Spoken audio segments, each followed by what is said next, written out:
Hello प्यारे बच्चों, स्वागत है आप सभी को आपके अपना चैनल जीबीएम एजुकेशन 2.0 पे। ठीक है, तो आज का question exercise 1.2 class 10 question number 5।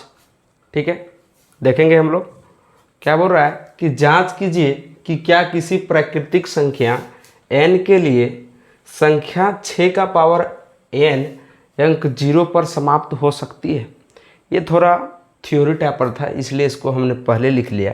ठीक है, तो इसका सॉल्यूशन कुछ इस प्रकार है कि यदि कोई संख्या 0 पर समाप्त होना चाहती है तो उसका अभाज्य गुणनखंड में कम से कम एक बार 2 का पावर मतलब 2 गुना 5 होना चाहिए, तभी जो है ठीक है संख्या का जो बोल रहा है क्वेश्चन में कि 6 का पावर n अंक 0 पर समाप्त तभी हो सकता है जब 2 गुना 5 आना चाहिए। ठीक है, इसलिए 6 बराबर हम लोग 2 गुना 3 लिख सकते हैं। तो 6 का गुणनखंड करने पर यह 2 गुना 5 के रूप का नहीं है।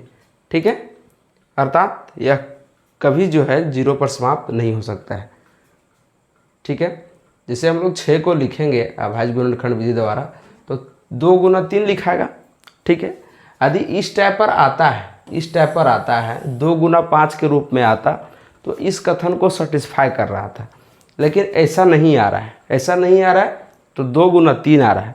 6 को हम लोग 2 गुना 3 लिख सकते हैं ना, तो इस प्रकार से जो कभी n के वैल्यू के लिए जो है यह कथन सेटिस्फाई नहीं होगा। ठीक है, आप यदि स्क्रीनशॉट लेना चाहते हैं तो ले सकते हैं। ठीक है, चलिए अगला क्वेश्चन देखा जाए। अगला क्वेश्चन है कि व्याख्या कीजिए कि 7 गुना 11 प्लस 13 गुना 13 प्लस 13 और 7 गुना 6 गुना 5 गुना 4 गुना 3 गुना 2 गुना 1 प्लस 5 भाज्य संख्या क्यों है। तो पहले हम लोग भाज्य संख्या के बारे में जानते हैं और अभाज्य संख्या। तो क्या हम लोग जान रहे थे कि जो अभाज्य संख्या होता है ना, जैसे अभाज्य संख्या 7 है तो ये खुद अपने से जाएगा और 1 से जाएगा, तो इसका अभाज्य कितना निकला, 2 निकला। ठीक है, भाज्य संख्या क्या है, 24 मान लेते हैं 24 है, तो ये 1 से भी जा रहा है, 2 से भी जा रहा है, 3 से भी जा रहा है, 4 से भी जा रहा है, 6 से भी जा रहा है, 8 से भी जा रहा है, 12 से जा रहा है और 24 से भी जा रहा है। तो आप यहाँ से देख सकते हैं कि जो भाज्य संख्या होता है इसका जो गुणनखंड होता है, मल्टीपल्स होता है, बहुत बार होता है। ठीक है, बहुत ज़्यादा होता है ना। आप कंपैरिजन कर सकते हैं, भाज्य संख्या में केवल 2 खुद और स्वयं और 1। ठीक है, और भाज्य संख्या में देख सकते हैं आप कितना मल्टीपल होता है, कितना भाज्य गुणनखंड होता है। ठीक है, तो इसी प्रकार से हम लोगों को दिखाना है। चलिए इसको बनाते हैं, यहाँ लिखेंगे हल। ठीक है, क्या इसको हम लोग इस प्रकार से लिख सकते हैं, प्लस 13। आप यहाँ देख सकते हैं कि दोनों में 13 कॉमन है, तो हम लोग 13 कॉमन ले लेते हैं। ठीक है, क्या बचा, 7 गुना 11, यहाँ से 13 हम लोग कॉमन ले लिए। ठीक है, थोड़ा समझने के लिए हम लोग इस 13 को कॉमन ले ले रहे हैं। ठीक है, यहाँ क्या बच जाएगा, प्लस 1, तो ये क्या आ जाएगा 13 और 7 गुना 11 77 प्लस 1। ठीक है, 13 गुना 78।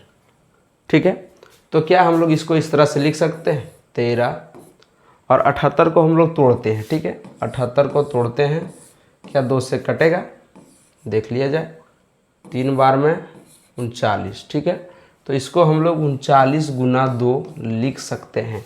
तो अभी हम जाने थे कि अभाज्य संख्या में मात्र 2 मल्टीपल होता है, 2 गुणनखंड होता है, और भाज्य संख्या में 1 से 2 से ज़्यादा होता है। फिर हम लोग 39 को भी लिख सकते हैं 2 गुना 13। जब 2 से यहाँ ज़्यादा हो जा रहा है तो इसको यहीं पर छोड़ देंगे, तो ये सेटिस्फाई हुआ ना, तो यहाँ लिखेंगे। अच्छा, इसको भी दिखा लेते हैं। ठीक है, ये क्या है, 7 गुना 6 गुना 5 गुना 4 गुना 2 गुना 1 प्लस 5। ठीक है, तो इसमें आपका कॉमन क्या आ रहा है, इसमें कॉमन आपका 5 और 5 आ रहा है।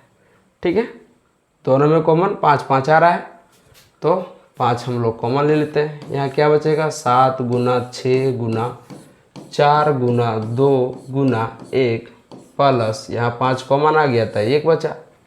ठीक है, 5 को लिखेंगे, इसको गुना करके लिख दिया जाए। 7 छक 42 और 42 और 4 दूना 8, 42 गुना 8, 8 दूना 16 का 6, हाथ में 4 32 और 1 33, 336। आज जब 336 को 1 से गुना करेंगे तो वही आएगा, ठीक है, +1। ये क्या हो जाएगा 5 और 336 और 1 337, ठीक है। तो क्या हम लोग इसको तोड़ के लिख सकते हैं? 337 कितना से भागा चल जाएगा? 3 3 6 और 7, 6 7 13। देखते हैं 7 से भागा देके, ठीक है। 337 को यदि 7 से भागा दिया जाए तो 7 चौका 28, 7 चौका 28, यहाँ बचेगा 13 में 8 जाएगा तो 5, ठीक है। उसके बाद आ गया यहाँ 7, ठीक है। 7 8 56, भागा तो नहीं जा रहा है, इसको हम लोगों को 1 से अधिक दिखाना पड़ेगा, लेकिन यहाँ दिखा सकते हैं हम लोग, गुना 1 लिख सकते हैं। गुना 1 लिखने में वही बात आता है, ठीक है। तो यहाँ भी आप देख सकते हैं कि जो है 2 से ज़्यादा हो रहा है, ठीक है। तो यहाँ लिख सकते हैं हम लोग कि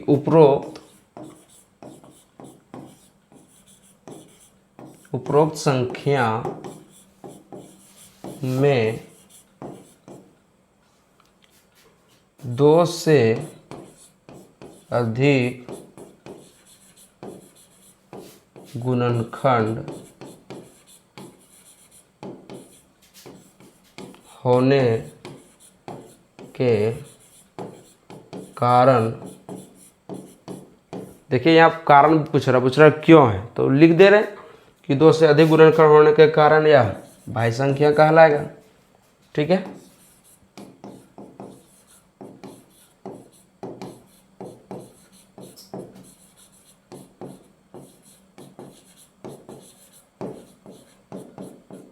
ठीक है, इस प्रकार से आशा करते हैं कि समझ में आ गया होगा, ठीक है।